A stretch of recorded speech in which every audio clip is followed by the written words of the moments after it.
नाचे ना का गाके तो देखा तो भैया बुला के तो देखा ये जो बुलावा भैया भैया जितनी सामने आ जाए वही जैसे चलो बाकी सब क्यों ताली बजा के पूरा पूरा हाथ उठा के पूरा पूरा कि झूला झूले सास पहिया लचकनी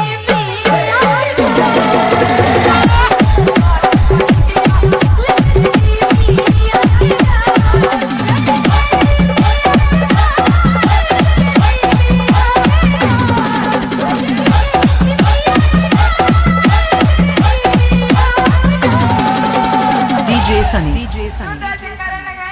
बोली दुर्गा मैया की कि झूला झूले साथ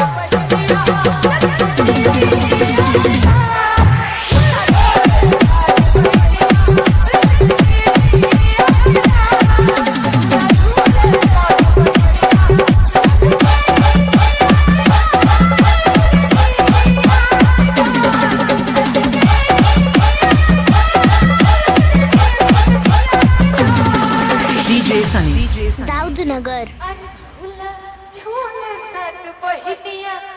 चाची अभी हाथ उठाए जे चाहता कि माई झूला झूला से हाथ उठावे जे चाहता झूला झूला से हाथ उठावे पूरा पूरा अब बोले कि झूला झूले साथ बहिनिया चाचा जी ए चाचा है आप सच्चे दिल से हमसे प्यार करते हैं ना तब लेके आई चाची को यदि करते होंगे तो सो गई है तो बोलना चाहिए ना सो गई है अभी अभी आप पूछ रहे कौन है चाची तो कोई भी हाथ उठा दे रहा है चलिए हाथों को उठा के पूरा पूरा और जोरदार जयकारा बोले दुर्गा मैया की झूला झूला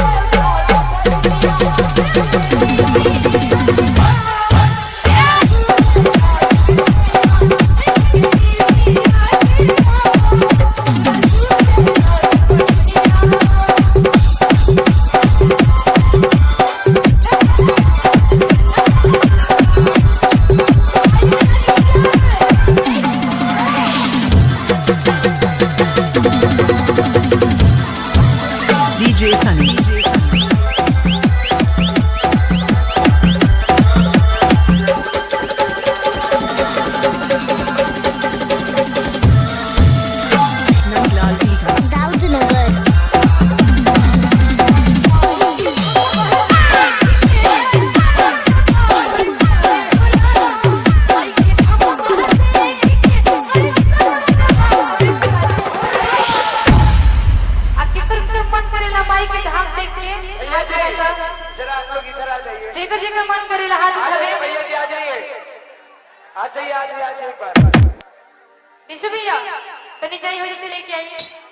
भैया जी हमारे भैया जी खुद आ जाते अच्छा और कह रहा है क्या कर रही जाएगी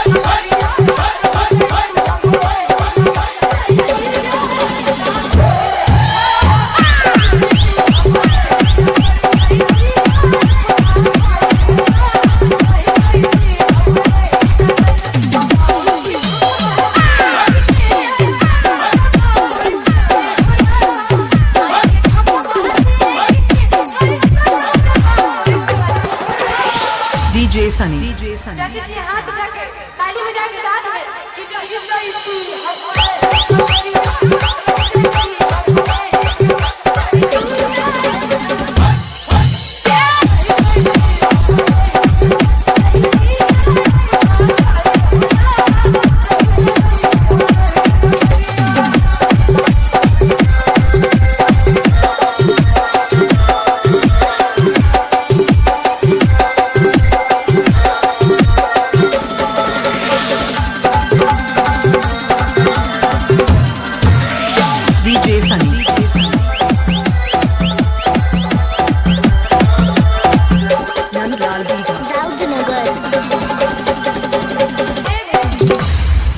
चाचा भैया लोग नाचे में तनिको कमी दिखन रखत तर वो सब ताली बजाने में कमी काहे करत हाथ उठाई पूरा पूरा हाथ उठाई ओने चाची लोग घरे जाते रे लोग ज्यादा ना बोला बाकी हेने चाची जी ज्यादा ना बड़े हाथ उठाई पूरा पूरा आ ताली बजा के का कि विष्णु जी आई को हो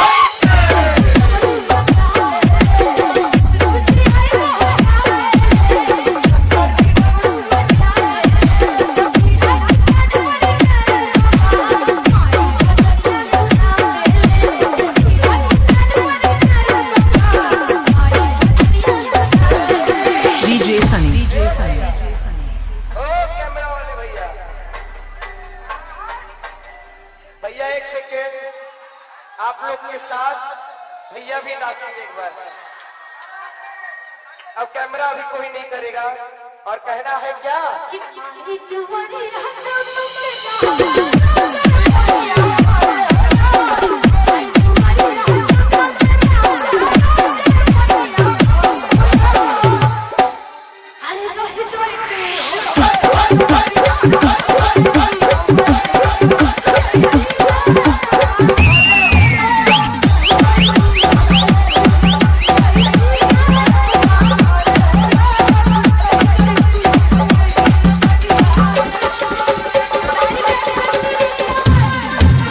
DJ Sunny.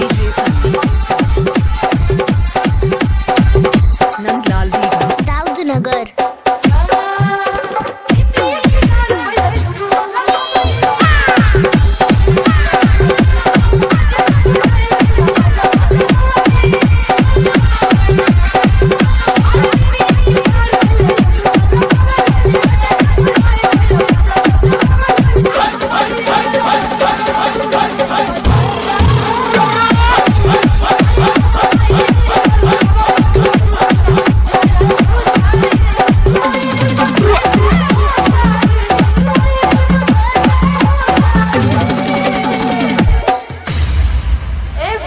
भैया हाँ जी होने से जो नाचे तो वही जा जाए ना ना हमने के इज्जत ठीक बानी जा का भैया इज्जत ठीक बानी जा तो चाची जी हाथ लगा पूरा पूरा। अब चाची जी कोनो काम में आई चुप रहिए भैया चुप ना रहिए। होने बैठल बा तो होने कहीं ना हमारे चाची लोग खाली ताली बजाकर भैया लोग डांस में हो जाता है। ऐसा बात बिल्कुल हाँ। हाथ उठा के पूरा पूरा चाची जी भैया नाच के का हाथ नीचे ना होके चाहिए ताली बजा के कहा कि प्यारा सा चाहे तेरा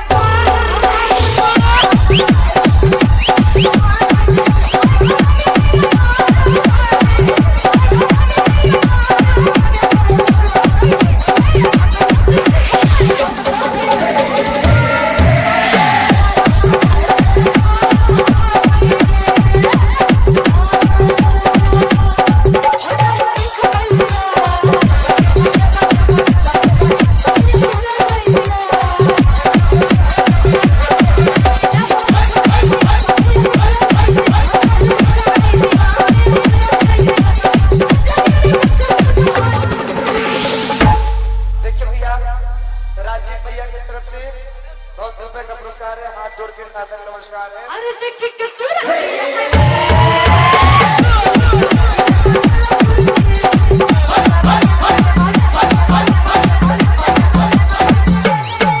DJ Sunny. नंदलाल दीघा. दाऊदनगर. 7462047026.